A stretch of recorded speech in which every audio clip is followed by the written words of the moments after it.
Bonjour à toutes et à tous. Welcome, everyone. And it's my pleasure to introduce you to this third event in the New Economy series on intellectual property. This is a partnership between the Canada School of the Public Service and the Centre for International Governance and Innovation, or CIGI.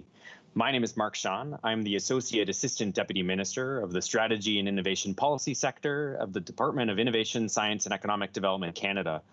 And in that leadership role, I have the great pleasure of being able to work with some of the finest intellectual property professionals in the country, 3 or 4 of whom you will hear from today, which is an extraordinary pleasure for all of you. It's my great pleasure to have this role today to be able to moderate our discussion, which is about the changing nature of intellectual property and its impact on the Canadian economy and our innovation ecosystem. From the very moment that I began interacting with intellectual property over a decade ago in working on life sciences issues, I've continued to see the radical rise of the importance of intellectual property and intangibles in our overall economic outlook and in the global race for global competitiveness.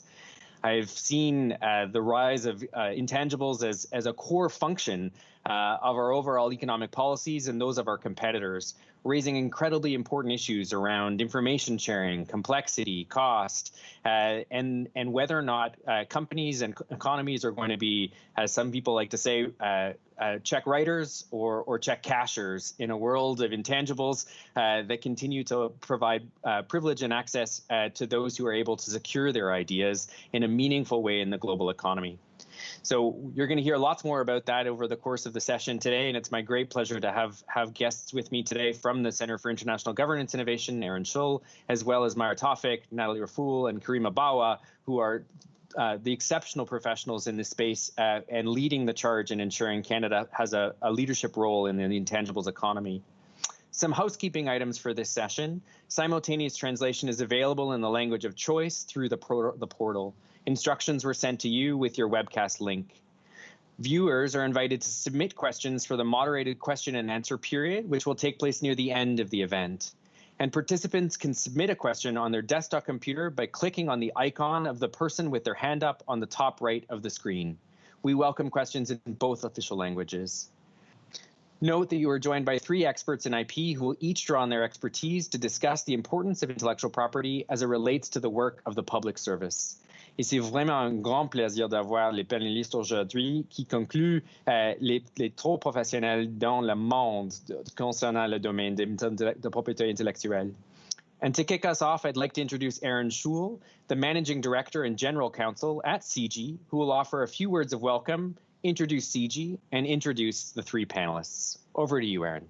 Great. Thank you very much, Mark. I really appreciate it. And it's a pleasure and indeed an honor for me to be with you here today. As Mark indicated, that this is a partnership between CIGI, or the Centre for International Governance Innovation, and the Canada School. And I do mean it's a true partnership. And so I'd be remiss if I didn't begin with a word of thanks to the president of the Canada School, Taiki Sarantakis, for his vision in putting this all together. Rapid technological developments combined with the increasing importance of intellectual property and data are upending established structures in every part of the Canadian economy and society. Today's module will explore the opportunities and challenges in intellectual property and the ones that it presents for Canada. It will address how the public service can best support Canadian entrepreneurs and innovators and navigating this brave new world and this technologically driven environment to ensure the greatest possible economic benefit and competitive advantage for Canada so that we can build a future of national prosperity. One quick word about CIGI. So CIGI is a public policy research institute, often referred to as a think tank. And our hope in taking this partnership on with the Canada School was to bring some of the top thought leaders in the world together in order to support the growth and development of public servants in the strategic skills, knowledge-based competencies in order to better serve Canadians in this rapidly changing, tumultuous, and uncertain new economy. And I do hope that you enjoy the session, because when I thought about it, if the new economy was a house, intellectual property would be its foundation, and I cannot think of a more important topic, nor can I think of 3 better experts to address it. So before we begin, let me take this opportunity to introduce our speakers. First, we have Karima Bawa. She is a senior fellow at CG with expertise on commercialization of university research and development and capacity building and intellectual property strategy for Canadian innovators. For the past several years, Karima has been involved in various initiatives designed to help organizations better protect and leverage their IP rights. Most recently, she joined the Standards Council of Canada's Technical Committee as an expert, where she represents Canada's interests in the forthcoming IP management standard. Karima also serves on a number of boards and advises startups and technology scale-ups. She's a scholar in residence at University of Windsor's Law and Technology Lab, where she's been involved in interdisciplinary studies related to IP literacy, and was previously the Chief Legal Officer and General Counsel of Research in Motion, then BlackBerry. Myra Tofik is a senior fellow at CG, where she contributes expertise on strategies for capacity building and intellectual property, literacy, and cost-effective IP legal services for startups and entrepreneurs. Myra is a professor of law and was recently promoted to the Distinguished University Professor at the University of Windsor. She has founded and led a number of clinical and experiential programs to support innovation, including the Multidisciplinary Center for Enterprise and Law, which she provided student-led businesses, consulting, and legal support to local startups and entrepreneurs from 2010 to 2013. In 2016, she was appointed the Epicenter Professor of IP Commercialization and Strategy at the University of Windsor to continue her research and educational outreach initiatives for building capacity and literacy.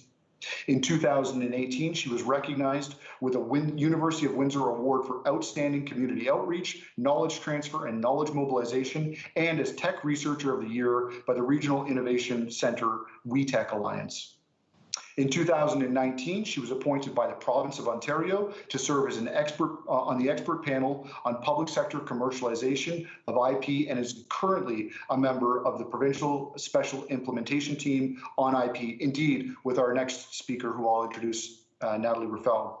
She and Karima Bawa are the co-authors of a book titled Intellectual Property Guide, IP Literacy and Strategy for Supporting Innovation, and an online course that CG helped to create on IP and IP strategy. And last but not least is Natalie Ruffel.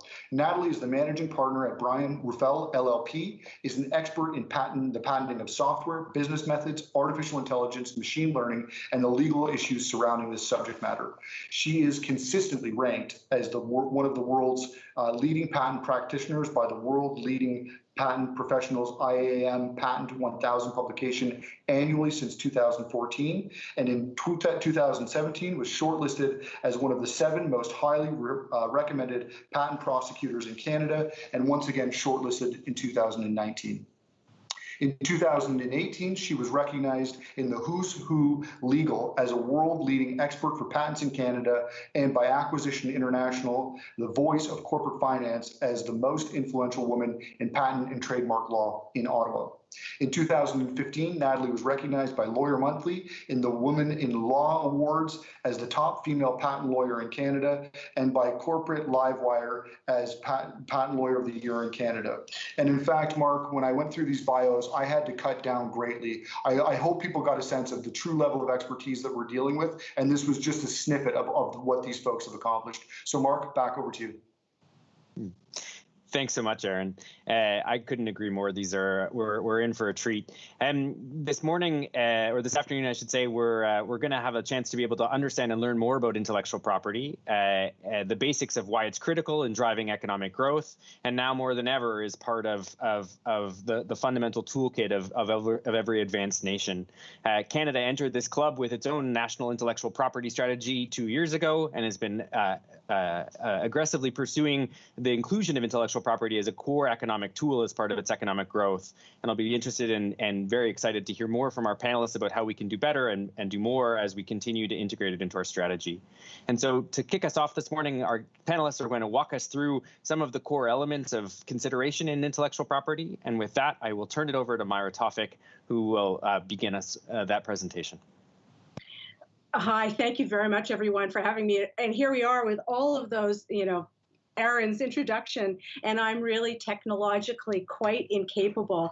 I'm supposed to be pulling up a slide right now, and and I have to look for it because somehow it disappeared from my screen.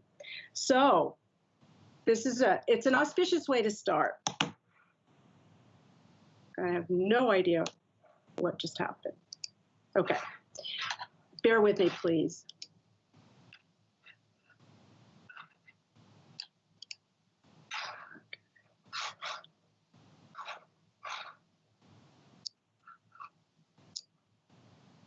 There. Okay.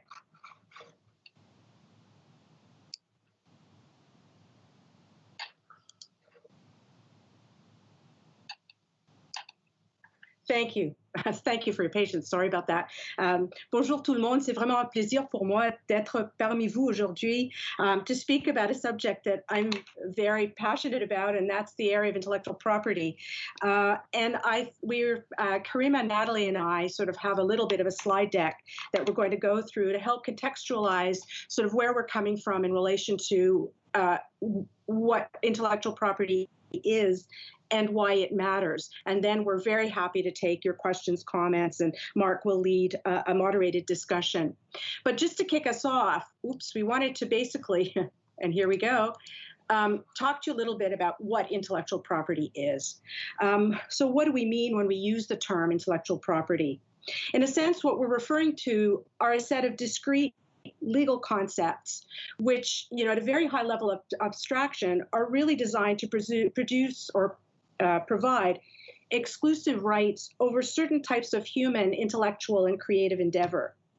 So the term intellectual property is an umbrella term to actually refer to a number of different kinds of legal constructs. And we've tried to encapsulate sort of the most significant, or at least the most common forms of IP in this slide, and offer some sort of comparative way of understanding them. Each form of IP protects something different, sort of covers some different legally protectable form of human endeavor. So copyright would protect things like books or music or songs or software or paintings. Patents protect sort of more scientific and technical inventions, so new and non-obvious inventions or improvements to existing inventions. Industrial design sort of fit somewhere between copyright and patents and protect the aesthetic, the eye appeal of useful objects. So the reason you buy an iPhone for its design features, for example, as opposed to a Samsung, or the reason you might buy a Swell bottle for its shape and design over any other kind of water container. Trademarks, of course, many of you would be familiar with as well. Sort of that's the body of law that protects names, designs, logos that are used in association with products and services. And trade secrets, sort of this idea of confidential information, is a form of intellectual property that places a value on the secrecy of commercially important information that gives a business a competitive advantage in the workplace or in the market because of the secrecy. Each form of IP is protected in a different way and for a different period of time. So, for example, in Canada, copyright is protected for the life of the author, the creator of the work, plus 50 years after the author's death. But patents are protected for 20 years. And all of these bodies of law sort of operate differently and therefore add to the complexity of the material when we talk about intellectual property. To make things more complicated, intellectual property rights, these various forms of IP, can also be used in combination. So if you take, Instagram for an example, there would be copyright in the source code, the software, so that performs the function of Instagram as a social media sort of, tool for images. Trade secrets would protect sort of the underlying sort of know-how that goes into sort of the development of the code and how the functionality or the ideal kind of way of making Instagram operational to consumers. Patents would protect the functional process or methods and the architecture of the software and hardware that could be patented by sort of Instagram sort of in relation to that one particular product. Industrial design, sort of what we see, right? How we interact with Instagram, the design features that provide unique eye appeal, that gives us a sense that we want to participate in Instagram because there is a sort of a visual or aesthetic element that is appealing. And trademark, of course, Instagram as a trademark, the word, the design, the logo, that consumers know that when they see Instagram, the word or the logo, that they know that they're getting a particular product from a particular source. And all of these forms of IP, so in the one Instagram sort of app, you can have multiple forms of IP that interact with each other and protect different elements of that particular product. So, why do we have IP in the first place? So this is one thing I really want to bring home as we start or kick off this session, and it'll lead into what Natalie will be telling you about in the remaining slides. I mean, why do we care? Why do we have intellectual property rights? Why did the law develop these forms of exclusivity over certain very specific aspects of human expression? And these bodies of law, by the way, copyright, patents, industrial designs, they all originated in the 18th and 19th centuries. These are old bodies of law. And at their origin, their policy goal was to encourage people to disseminate their new ideas, to disclose them, to put them to market, to work them, these new ideas. So patents, for example, and copyright, sort of are a form of social contract whereby in exchange for, an inventor to disclose the invention so that others can learn from it and build on it and new improvements could occur, we give that person for a fixed duration, exclusive monopoly over that invention so that they could prevent, during the time of the patent, anyone from, free riding, reproducing, making, manufacturing, so that they have a monopoly in the marketplace over their patented invention for that 20-year period now. The same with copyright. Sort of the idea was the knowledge, useful knowledge that was being generated by individuals. The idea was to encourage them to disclose, to disseminate, to share that knowledge, and so that others could learn from that knowledge and society could grow. And I mean, all these wonderful benefits that accrue from sharing new ideas and knowledge. Again, in exchange for a certain period of monopoly, you encourage the disclosure of new ideas and new information. So at their origin, intellectual property rights were ancillary, in a sense, to the primary economic drivers of Canadian society. 18th, 19th century, into the 20th century, we're talking about agriculture, goods manufacturing, natural resources. We're talking about education and cultural policy, sort of tying into some of these drivers.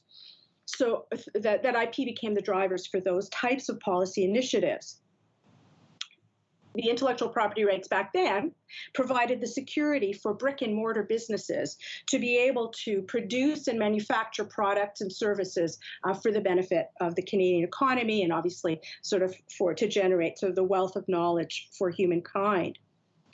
But what started to happen, and that's kind of where this slide is going, is that in the late 1980s, early 1990s, primarily the US and Europeans started to see that they were losing competitive advantage globally in goods manufacturing.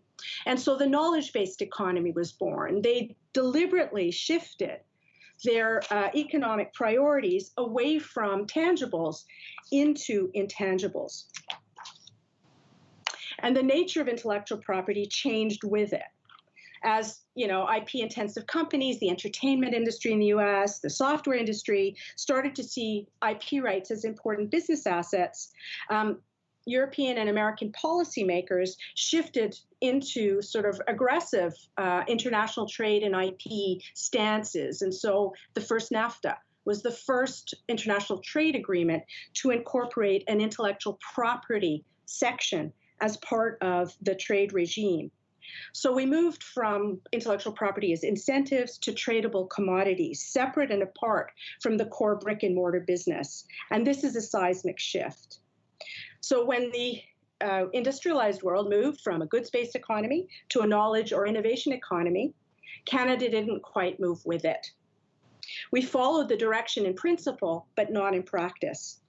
And to add to this, as we were caught flat-footed, we're now entering a new realm in the innovation economy in relation to data and artificial intelligence without our having a very solid intellectual property foundation to rely on in this country.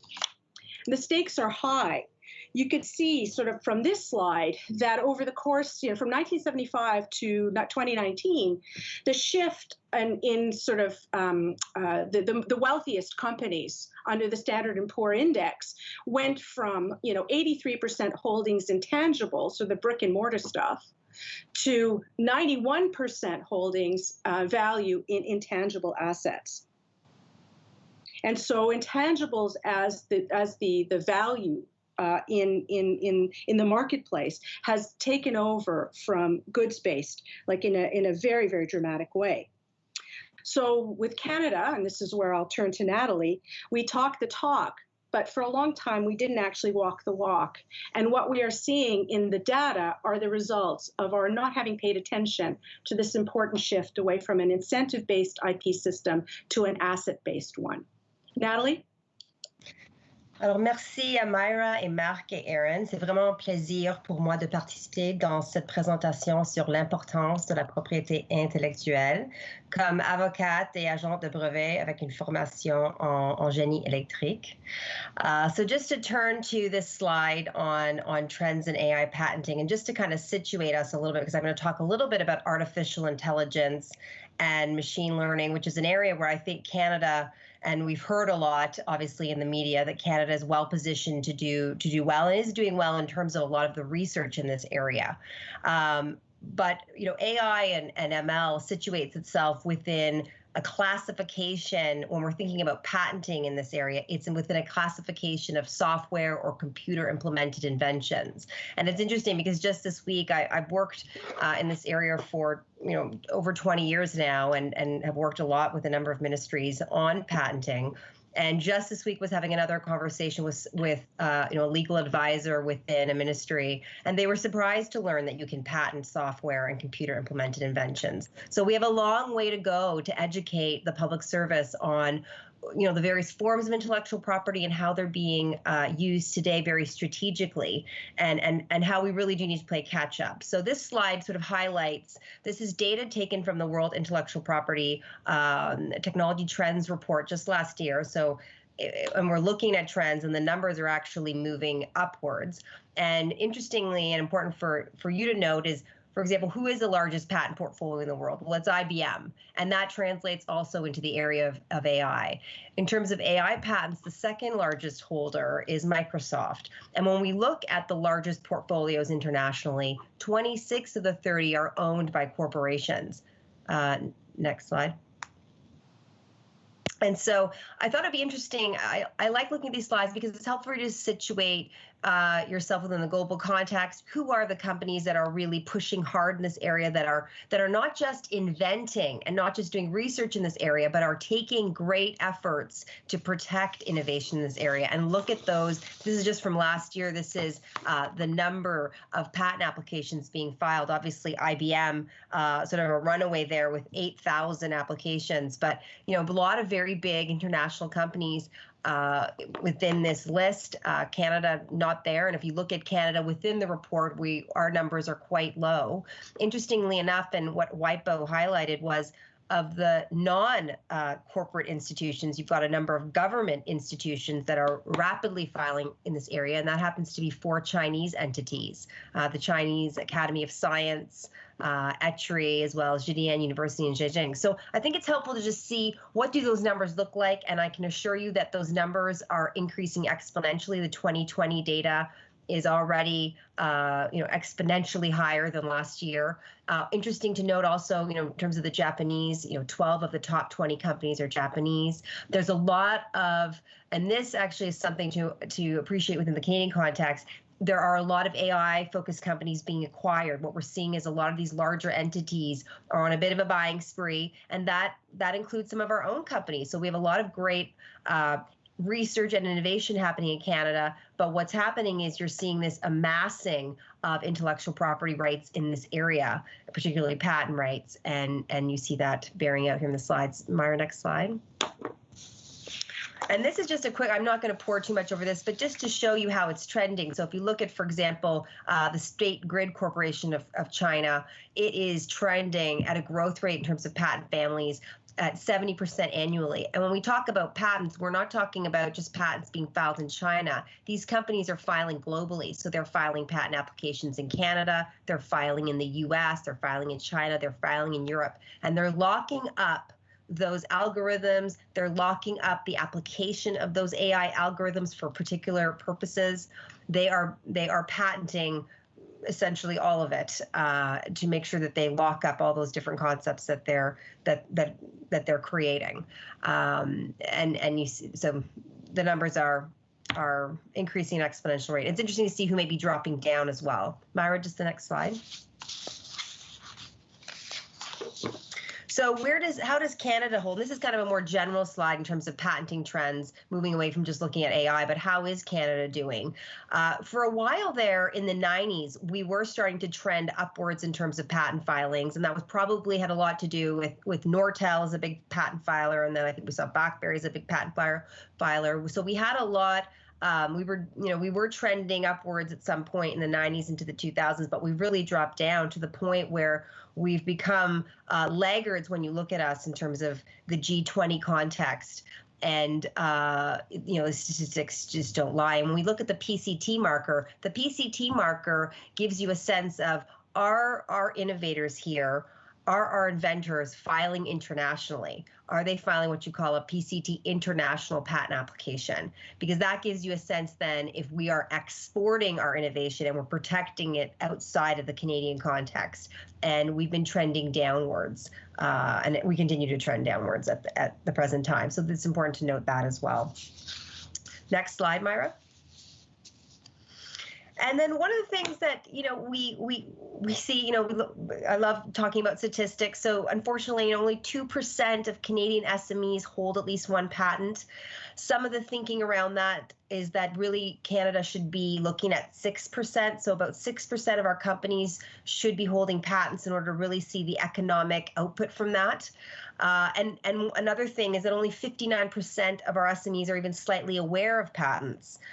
Which is problematic, especially when we looked at that earlier slide on where does the value reside in companies? Well, it resides in the IP and in the data, over 90% now. So we want to make sure that our companies are aware of what their rights are. If they want to go after patents, what does that mean for their business? And the statistics are bearing out. So if a company holds an IP right, such as a trademark or a patent, what that's done for the business is forced them to do a certain amount of due diligence. And I think the reason we see that the likely expected growth of an SME that does hold IP is going to be greater than one that doesn't is because when you go to the efforts to protect your brand through a trademark registration or to figure out what are you going to patent by going through a competitive landscape, what are your competitors patenting? What are you doing that's really disruptive or unique? By going through that exercise as a company and figuring out what is really worthwhile to patent and what is maybe something that you should just sort of keep as a trade secret or defensively publish, by going through that IP strategy exercise, we see empirical evidence that companies will fare better by going through that exercise of developing an IP strategy. Even if they decide not to patent, they should know why they're not patenting. And we are seeing companies, just bears out in the growth rates. So the statistics don't lie. And obviously the logical lead to that is if we can improve on this front, then we can really improve our outcomes in terms of growth of our SMEs, which is really the backbone of Canadian business. We're a country of SMEs. So on that note, I'll turn it over to Karima to speak to close off our opening remarks here.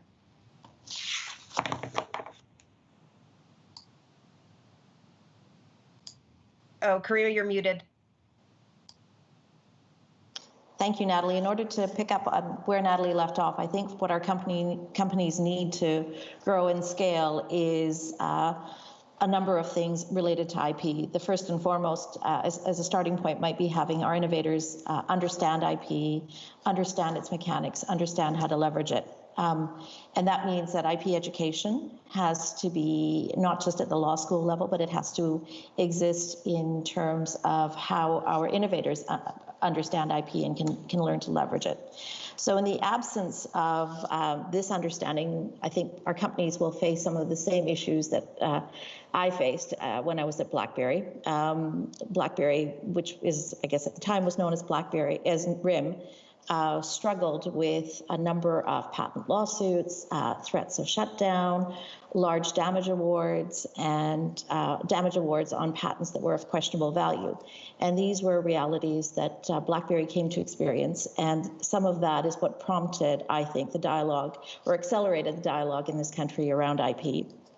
It's been about a decade since people like Jim Balsillie and myself and others who had that lived experience started talking about IP and making it part of a national dialogue. And I think the result of that has been that there's been a number of initiatives that have taken place. CG, of course, is at the forefront of trying to bring about some education on this front. And really equip our companies to deal with these issues. Our companies need to understand, as BlackBerry did, how to go global, which means they need to understand how IP can be used to leverage customer relationships, to create a competitive position, use your brand to try and form those relationships, build out an ecosystem. And those are all important factors for growing. But another factor is understanding the competitive landscape that IP presents. And those are all issues that I think come from understanding what IP looks like when you go global. So I think part of what we need to do is create an environment where companies learn how to collaborate, learn how to use publicly funded R&D, how to participate in standards, how to take advantage of things that the government is doing as part of its IP strategy, which Mark alluded to, and that's things like the Patent Collective, getting better equipped professionals through the Patent and Trademark Board or college that was set up, but really making sure that our entrepreneurs, our innovators have access to the right kind of resources that are independent resources that will teach them, independent resources that will allow them to scale, independent resources that they may not have in the form of IP, that they may themselves be lacking, things like patent pools, things like strategic advice that they aren't necessarily going to get from a law firm, that may have more of a narrow view. So having that kind of a framework is going to be very important for our companies. And I think those are some of those things that will be discussed as part of today's discourse as we go into the next part of our session.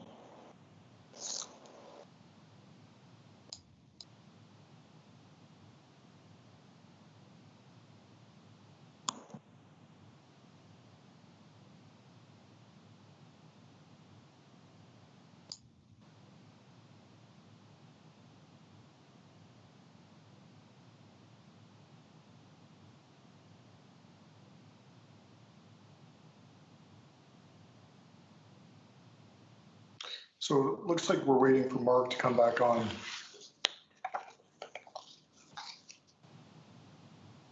Mark, are you there? Well, why don't I jump in for a minute then and keep things rolling here, because I appreciated the remarks that you made, and I think you made a number of really key points.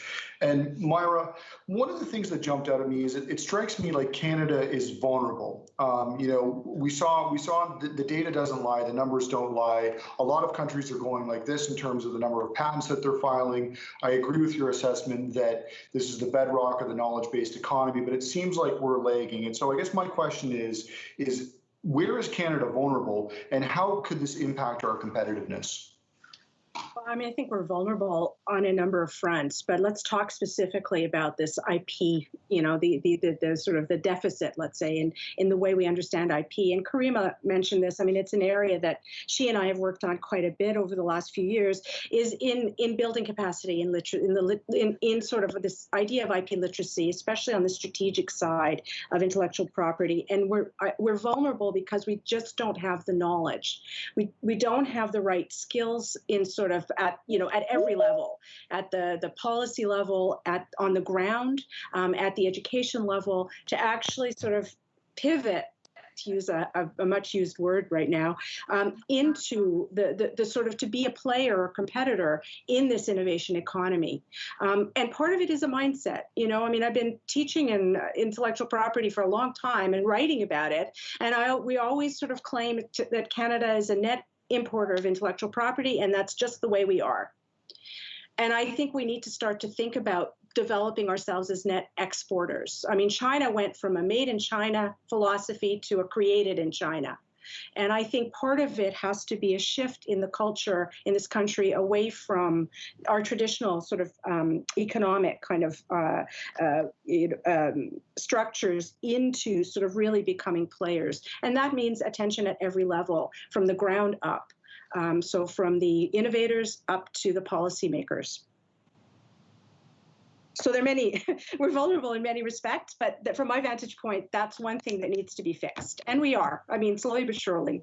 The initiatives are coming online that will help support sort of SMEs in developing greater sophistication. And we're here talking to the Canada School about IP. So obviously initiating greater discussion amongst in the public sector around IP is obviously part of that capacity building as well. Erin, I assume that you took over when my computer managed to crash at exactly the moment that it wasn't supposed to, which so appreciate that. So Myra, fantastic kind of response, and maybe we can build on that with the next question, which is, how can we close this IP gap with the rest of the world? This is a fierce race. We've been saying this for a while. This is an innovation race that we're playing globally. Not everyone can win, and not everyone can certainly win in every race. And I think there are ways in which we can try and ensure more winners than there are losers, but we can talk about that as well. But Karima, from your perspective, what would be some of the key ways that Canada can close this gap, given that we do have, as Natalie and others have kind of highlighted, some pace to make up? You're on mute. I keep doing this, sorry. Apart from the education front that I think Myra and I've already talked about a fair bit, I think another part is having sophisticated expertise generally, so of sophisticated independent expertise. So organizations like the Patent Collective that's being set up that will provide that independence, that educational mandate, the ability for people to have somewhere to turn to in order to get the resources that they need that aren't necessarily expensive, that aren't necessarily aimed at trying to achieve just a narrow agenda, sort of that more broad-based focus. I think one of my experiences at BlackBerry was quite often we had to go outside of the country to get that expertise. And so it'll be great to have that expertise built in within our own country. We also need to teach our companies how to leverage things like standards essential patents. Canada has actually played quite a critical role in terms of developing the IP management standard. And now we have to make sure that our companies can actually leverage that information. But apart from that, being able to participate in IP standards, being able to be at the table to actually have a standards essential patent that they can license on an easy basis and basically allows them to build an ecosystem around them. Finding ways to create opportunities to collaborate with other organizations. So, I think some of what the supercluster is doing in that respect is great, but I think we need more of those kinds of opportunities. Our companies need to understand that IP is actually an asset and it needs to be valued by government funding tied to it being an asset. So it can't be just about, are you pre-revenue? No, that shouldn't be the discussion.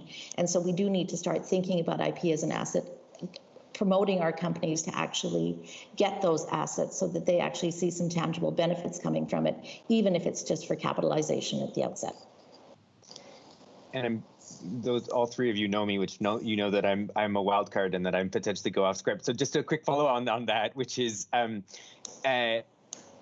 how important is the valuation question on this? And so we've seen some recent efforts from the BDC to play a stronger role in making intangibles based investments. But it brings me sadness when I think about how amazing Canada has been at becoming a financial center for the mining industry the world over, regardless of whether or not that mine is being built in Canada or elsewhere in the world, because we got really good at pricing risk related to a mining development. We seem to not have that valuation capacity kind of growing in our financial ecosystem. And so, to your point about kind of valuing it and understanding it as an asset, do you see a growing role for kind of the valuation side and ensuring that we can actually have investments that understand intangibles as an asset and understand them as capital that a firm should be able to tap into?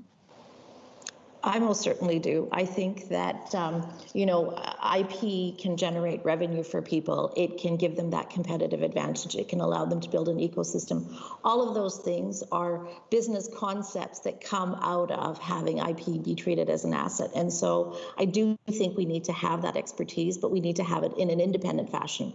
We need to have it in a way that's not going to be predatory towards the people that don't really understand all of this. So I think the government has a really important role in making sure that the right kind of people are involved in assessing that. Great. And Natalie, maybe building off of that, so Canada's approach to IP, how do you see that as potentially positioning Canada's or determining Canada's success in some ways in the new economy? Mm-hmm.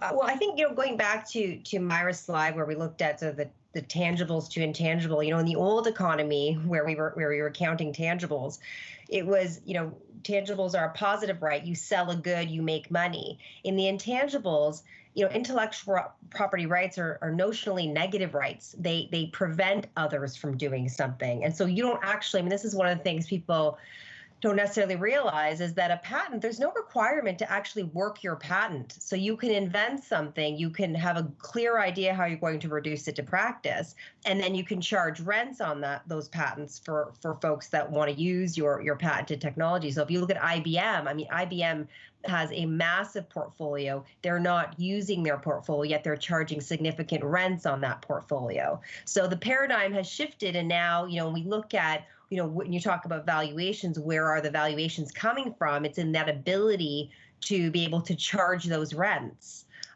which is really critical. So I think that's important to understand that positive versus negative right.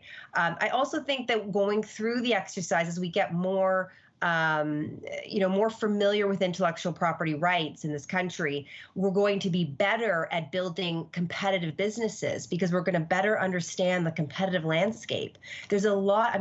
I always encourage companies, go out and do a patent search. Go out there and see, what are your competitors? What are your competitors protecting? Often no one's taken the time to see what their competitors are up to. So by going through these exercises, it's really going to help you build a better product, build a product that's not already out there. Unfortunately, we see a lot of times, like in the research institutions, researchers working on research that is already being done by someone else or has already been completed. That's tragic, right? So by forcing yourself to do a little bit of more review of the competitive landscape, I think that's going to help us build better products. And if we take the time to protect those products, obviously help us to navigate the marketplace better. Mm-hmm. No, that's really useful. Are there people we should be looking to as kind of examples? Obviously your slides point to a number of kind of leaders in the space. So yeah. Of course. China and the U.S. are certainly leading the pack. But we don't need to compare ourselves to them. They're always, they're always probably going to be leading. But in the areas where we think we can be winners, that's where we really need to make sure that we're carving out our own intellectual property rights in certain, winning areas in advanced manufacturing, where Canada, obviously is a strong leader. Natural resources, agriculture. These are areas where we can be really focusing on an IP strategy. And so let's look to countries, like Sweden, like Germany, Singapore, that are having a lot more success than us when it comes to that innovation piece. Canada is great on the invention piece. But where we fall down is on the innovation side, which is really when you're taking those ideas and moving them into products and services. We see those countries leading on that commercialization front, and certainly leading when you look at them the IP metrics, like if you're looking at their patent counts or their designs or their trademarks, certainly leading. And one of the things I wanted to point out was in Europe, 25% of SMEs in Europe have at least one in-house IP expert. How many SMEs in Canada do you think have an in-house IP expert? You know, that's a staggering. Germany, so let's compare ourselves to Germany. 41% of German SMEs have at least one in-house IP expert. So we've got some catching up to do, and Myra, Myra and Kumar were talking about, we need expertise, we need education, and I fully agree with centralized resource as well in terms of making sure that people can go to an unbiased place and be able to get that kind of advice and not necessarily get it directly from law firms, but somehow it's it's vetted. Yeah, and maybe just to build on that point for just a second. So in the old economy, as it were, part of the rationale for this was, well, we're a very small market, and if in a durables world, we'll be an input to a broader place, and the proximity to market actually sort of matters. Whereas in an intangibles world, do you see limits to growth? Like, obviously, in the sense that because we're now in an intangible space where proximity to market is not necessarily nearly as important. I can build technological goods from anywhere. I can build an algorithm from anywhere. Do you see the same sort of kind of sense of why we should stay small, or what our limitations are as a function of market size? Like, they seem to be playing against the opportunity in this regard, which is that this really could be a pathway to prosperity. Well, you make some, there's a lot packed in there. So, of course, technology is borderless in a lot of senses, right? So, it doesn't matter where you're located. That could be an advantage for Canada because we've got such a great talent pool here.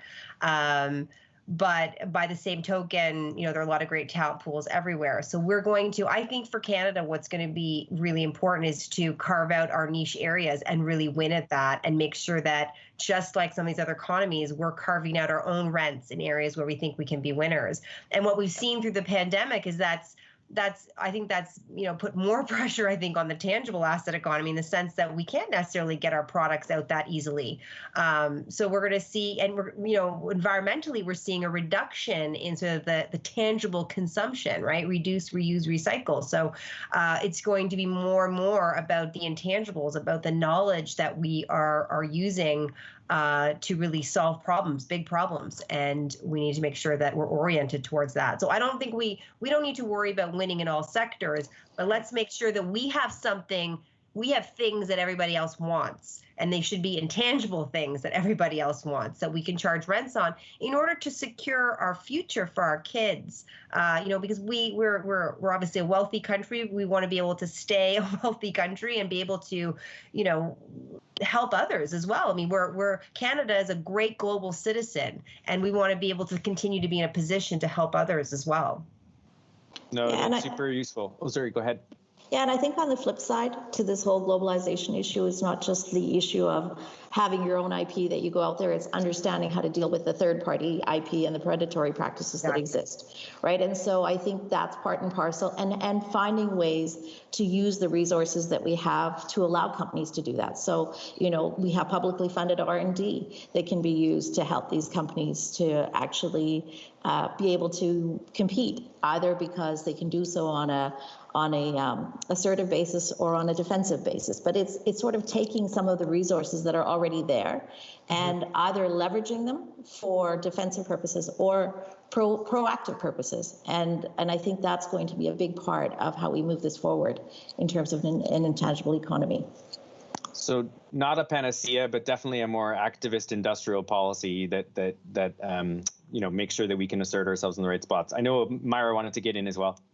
Yeah, sorry, I was just going to add, I know I'm the naive academic, but part of what Natalie and I think Karima pieces I'd like to pull out is we can't compete. in the same sort of space, the predatory space, the individualist IP space that US, China are carving out for themselves. And so I agree about finding strategic areas which we're good at. But I also think we should try and change the discourse at the international level and talk about and think more about collaborative and sharing models of, so that there is actually the goal of the international trade system which was to ensure that every country could prosper because we shared and exchanged things. IP distorted that. I think if we had a different narrative around sort of more collaborative IP, I think that Canada would play well in that space. And the pandemic has given us an example of that, where countries, some countries immediately called for patent sharing or the sharing of vaccines or the idea of a more collaborative approach to a global approach, in a sense, to vaccine development, but hence, the intellectual property around it. So I think part of a strategy would have to include also, to the extent that we can, sort of working and understanding collaborative and ecosystem models that will give where we can play with others and sort of, in a more equitable, I suppose, international intellectual property environment. So I'm conscious that my portion before I turn to our audience portion is running very thin. So I might just torque what we had thought about talking about by asking you each to comment on a general question in sort of the next session, which is, if you had to give kind of one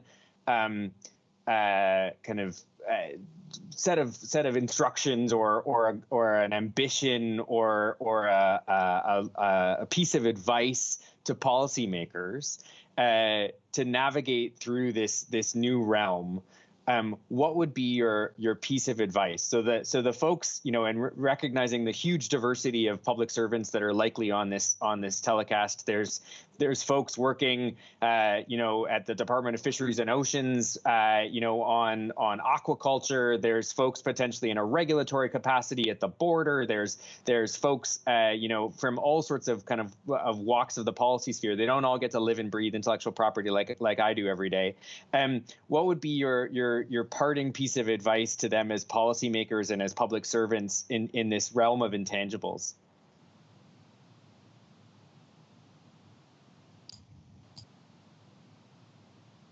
You're on mute, Myra, but if you want to go first, go ahead. Oh, me? Okay, sorry. Well, I guess if I had one thing to say, the public sector sort of has, evolves continuously and incorporates and includes different sort of elements, for example, inclusion, diversity, equity. I mean, we're all, we're running under sort of principles that matter to our society and to our values. And so to everyone within the public sector, I would say sort of start to embed some IP literacy into what you do. Think about it in terms of procurement. Think about it in terms of providing, wherever you are, whatever you're working in, ways and opportunities for some of your sort of user base or consumers or however you're dealing with things, ways of creating better incentives for to develop IP, protect it, and sort of put it back into the economy. There's a disconnect, I find, between the message that government gives about, and that's provincially and federally, it's across the board, about how important IP is, but when it comes to implementing in programs, IP is largely absent. It's not embedded in the language of government. And so my message would be sort of start to understand a little bit more about why it's important, what we're talking about, and start to embed that language in what you do. Karima, Natalie? I think from my perspective, a lot of very positive initiatives have already been started. I think seeing those through, finding ways to accelerate them, finding ways to make sure that they stick, finding ways to make sure that they're adequately resourced to actually make sure that we can do what they said they were going to do. And I think having the right people at the table, right, making sure that government is engaged, the right people with the right skill set are engaged. I think those will be very important for moving this forward, because we've identified the issues, we've put in programs into place. We just need to make sure that we deliver on them now. And I think we're well equipped to do that. And Natalie? And I would just end with, be very careful with the nomenclature around this. So, not confusing, a science and technology strategy with an innovation strategy, right? People use research and innovation so interchangeably, they're not the same thing, right? And invention with innovation, again, not the same thing. And a job strategy is not an innovation strategy, right? So getting more foreign branch plants into Canada, another Amazon warehouse, is not going to build successful companies here in Canada, not in the way it used to when you had foreign branch plants and you had companies that could learn from each other. With IP rights, it's a different game. So I would just be very careful. We're talking about an innovation strategy and an IP strategy. Those things those terms cannot be used interchangeably. So I would just think along those lines. Merci. Et il y a les questions incroyables par les participants de notre appel aujourd'hui. J'ai reçu les bonnes questions et je pense que ce serait bien de continuer la conversation. So as I say, brilliant questions from our participants. So maybe I'll throw out the provocative one first, which I think is an interesting one. Why is it government's role to help companies figure out how to be successful in this space? If AI IP is the new gold rush, why aren't companies developing this expertise in-house? And what's the role or necessity of public investment or the role of government if this is such a clear fire winner for folks to advance in the new economy? I'll take that one. I mean, I think I don't think our incentives, first of all, are aligned with that, right? So when we look at massive programs like SHRED, I mean, we're not funding for commercialization and intellectual property rights. I mean, there are programs that provide for that, but I think the incentives. But I also think, don't get in the way, guys. There's a lot of misinformation coming from our institutions that are government funded or government institutions in and of themselves that put out misinformation around intellectual property. Just the fact that concept around, well, I didn't think you could patent software, is still looming around government. I agree. It is the role of companies to go forth and conquer and protect their own intellectual property, but we want to make sure that we're not part of the problem. And I think that's been the issue, is that there's been impediments in place, and we have institutions and folks within institutions that are just misinformed, that are, they don't have the expertise, and it's not necessarily their fault. The training has not been there, but there are a lot of issues around that. And I think when we went through our expert panel report exercise last year, Myra and I were working on that for the Ontario government. There were a lot of impediments by government-run institutions. So I think that's a problem. Can I chime in too? The federal government, the provincial governments have always supported industry, different kinds of. In the tangibles. The airline industry, the farm, agriculture. There's always been sort of where strategic interests are of national importance, economic interests are of national importance. So we just need to shift sort of away from what we already support in terms of, or government supports sort of companies in different, more tangible sectors, to think about supporting them in the intangible sectors, and there are ways of doing that through government policy that will help sort of, bolster their capacity to compete. But to think that government stays away from supporting business or companies, I think I think it's part of the role of government.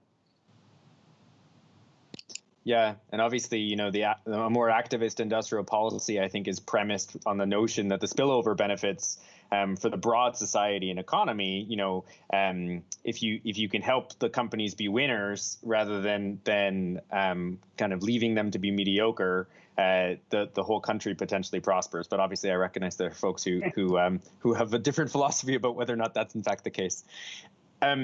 So another great question, and maybe I'll broaden it from the way it was posed. The question was whether or not the COVID-19 has shifted the debate regarding the patent protections in the areas of pharmaceuticals, and whether or not the owners, as it were, of the first vaccine would have too much power or market dominance in an area of fundamental public health.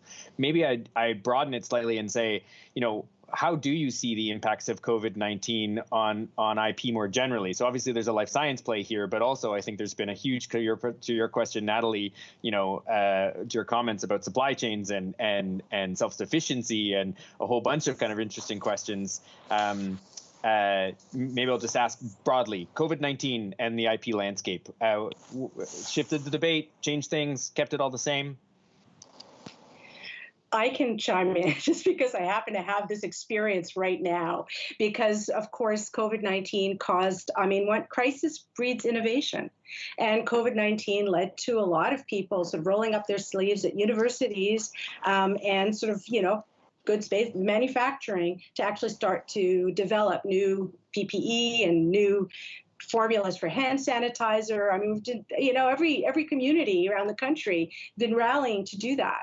And yet, again, the inability to be able to access sort of the right kinds of IP expertise, first to be able to determine whether or not what these individuals are inventing or doing is actually that they're not infringing on someone else's intellectual property, but also that they themselves are positioning themselves so that when the pandemic is over, and everyone is doing it out of the generosity of their heart, they want to give it away, it's fine, but that when the pandemic is over and life returns to normal, hopefully, that we may have preserved the conditions for us to be able to leverage what's being created and invented now through sort of intellectual property generation protection at a later stage. And those elements are still missing.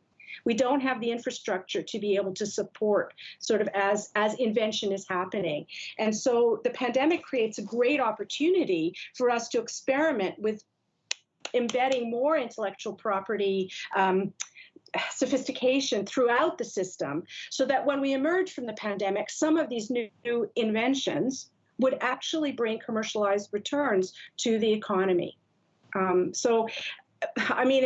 frustrating, I guess. So anyway, I would agree with Myra. Innovation is really, I think it's up in this country. What I'm finding as a patent lawyer on the ground is, the phone's ringing off the hook. What do people do in a pandemic? They're coming up with new concepts. They're shifting their business, even within the restaurant industry. We're hearing from folks, they're moving into wholesaling. They're coming up with new brands. They're creating. So I think this is critically important. On the flip side, what I'm seeing from our international clients is filings are up, and we're seeing this. If you look at statistics, people are retrenching now, and more, intellectual property rights are becoming more and more important. So I think that it's making this whole shift to intangibles. Actually, I think it's just shifting upwards, and it's more acute, it's a more acute issue, really. Sorry, go ahead, Karima. And I think in some ways, though, the positive impact, of course, has been that there's been this encouragement for people to collaborate, right? For organizations to come together, put together pools, interesting models that I think we have wrestled with forever. So I think one of the universities in the UK came up with a very interesting model to say, hey, I'm going to make it available for free for now, but I do have a mindset as to how I'm going to commercialize later on. And so it's forced people to come up with creative ways to share their IP and to work together. So, I think some of that is going to be very useful. And I think hopefully we'll see more of that and participation on things like, patent pools for the healthcare space, because we're investing a lot of money. And I'm hoping that a lot of that money that's being invested in these programs is actually going to result in IP that is Canadian IP that stays in Canada. Yeah, to your point, I think we've seen both ends. I think it's been fascinating in terms of reinforcing the importance, because when you can't unlock something that you absolutely need because of IP, it reminds you of why it's important. And on the other hand, also some very cool, as you say, kind of some open source stuff, some very interesting collaborative stuff, some folks dusting off old patents that have actually expired on ventilator models that you can potentially tweak and incrementally innovate around. So anyway, I think a very interesting set of lessons. Maybe shifting gears a little bit, but maybe related to that point around kind of wide scale benefits and kind of democratizing the benefits of intellectual property and maybe some of the risks. I'm wondering if anyone wants to comment on how Indigenous nations in Canada are reconciling or potentially not reconciling and are dealing with the intellectual property rights around Indigenous knowledge and cultural expressions, around traditional knowledge, and maybe about the intersections between Indigenous conceptions, not that it's monolithic, obviously, but Indigenous conceptions of intellectual property and knowledge vis-a-vis those that are enshrined in our current sets of laws. I could address some of this. I think that's an area where Canada, in terms of laws and policies, could actually sort of do some deep thinking and structural changes to meet Indigenous communities, not to assume that Indigenous communities should just merely adopt the intellectual property sort of assumptions under which we've built in this sort of Western model of proprietary and individualistic, that we allow for no collaborative models really of intellectual property ownership in Canada. We don't really have, there are a lot of ways in which we could actually improve and learn from other countries. I mean, for example, in the, there are all kinds of outcries now about, for example, trademarks that are being used by sports teams and things that are offensive. They've appropriated Indigenous images, symbols, names, etc. There's the New Zealand Trademarks Act, for example, has an advisory group of Maori individuals who vet every potentially kind of problematic trademark application and make a recommendation to the government about whether or not to allow it to be registered. We don't have any mechanisms that embed or integrate sort of Indigenous conceptions of into creativity and inventiveness, or in any of our intellectual property models, be it copyright, patents, trademarks. We operate our systems built on certain assumptions. They're gendered as well, so that we have a lot of assumptions built into our laws that originated in the 18th and 19th centuries that we could do a deep rethink about. And frankly, if we bring more underrepresented groups into our economic recovery, so groups that are not participating in the ways that they could, either as entrepreneurs or within the intellectual property system, I think it behooves us to actually do a deep dive and understand why, and actually work towards amending our laws and our practices so that they are more inclusive. So there. Yeah, and to touch on that, Myra, too, I mean, I think our Indigenous communities don't necessarily have access to the same resources, and this is why, I mean, if we look at centralized resource, the patent collective, I mean, one of the things we could be looking at is, for example, prior art databases. When we talk about conceptions of our Indigenous communities, we see things being appropriated and then patented when they've been known to these communities for hundreds of years. So developing prior art databases, helping them to build their intellectual property libraries, so that they can ensure that, if something is appropriated, they get advice and they're able to deal with that, and there's a record, be able to assist them with that. So I think, more centralized resource and providing access would be terrific. Yeah, no, and obviously we're extraordinarily proud of the Indigenous pillar of the National Intellectual Property Strategy that has some really great early work that's being done on kind of the conversation and starting the conversation, and recognizing that the first place there is really about building capacity and allowing for a conversation that's on the terms that Indigenous nations want to pursue it. Just Myra, on your point, the thing that fascinated me, at least it was the case the last time I had a conversation with my colleagues in New Zealand, not a single trademark has actually been turned down upon the advice of the Maori Advisory Board, in part because the Trademarks Administration is using it as a tool that no business wants the Maori Council or advisory to turn them down. They don't want to be offensive in the first place, and so they're actually using it as a teaching lesson, which is fascinating.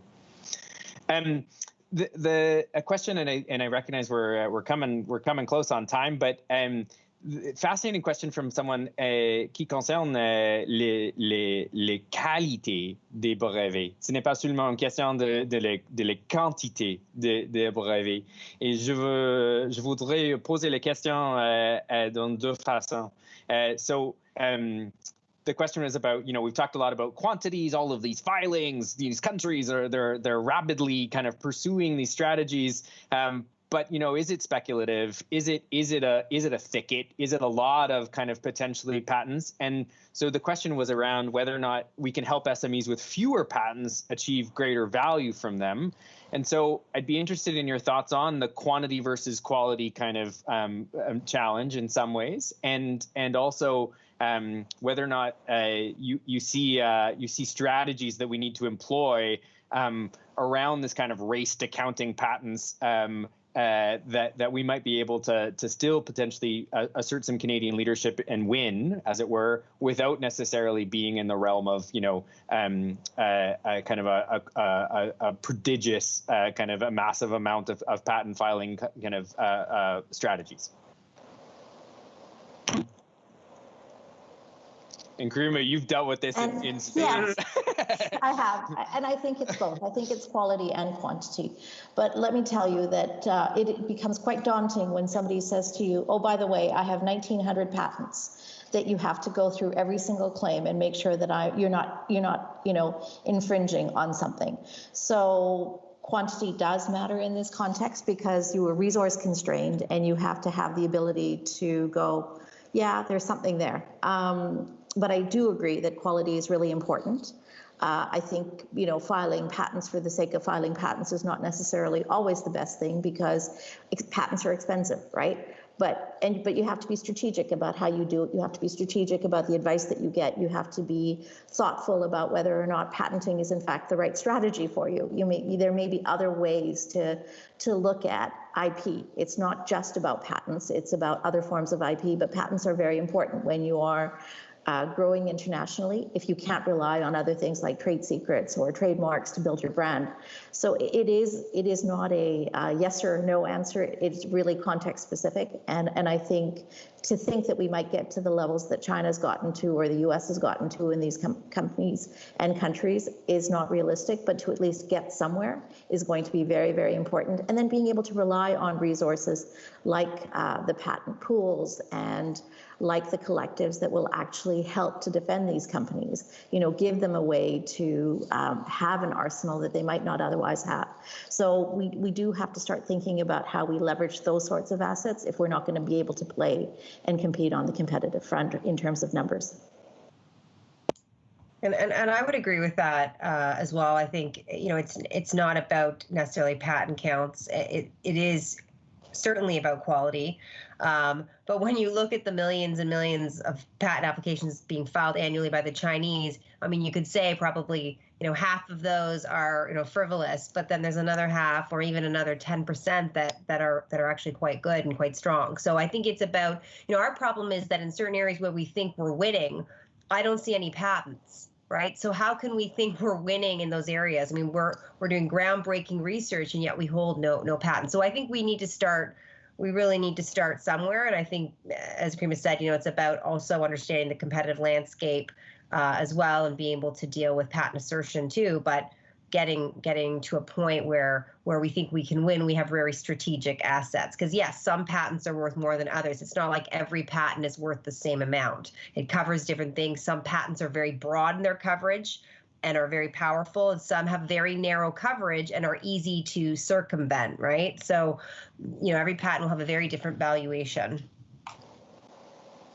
No, that's hugely helpful, and I think there's so much for us to kind of continue to dig in on this particular issue about overcoming the giants in many ways, in some ways, and thinking about what our most strategic tack is.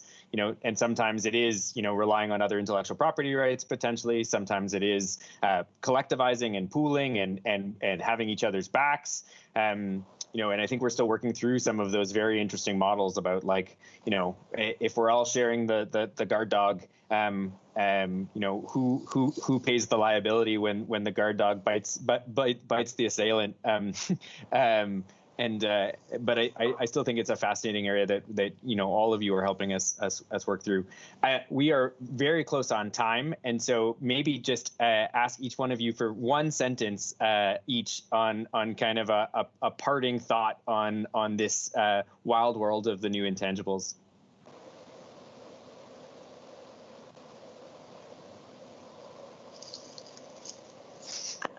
I think I'd say don't discount its importance, right? Don't discount its importance from a practical and a strategic level, and think about it in every context of what you're dealing with when you're dealing with these innovators and entrepreneurs that come across your desk in a multitude of different ways.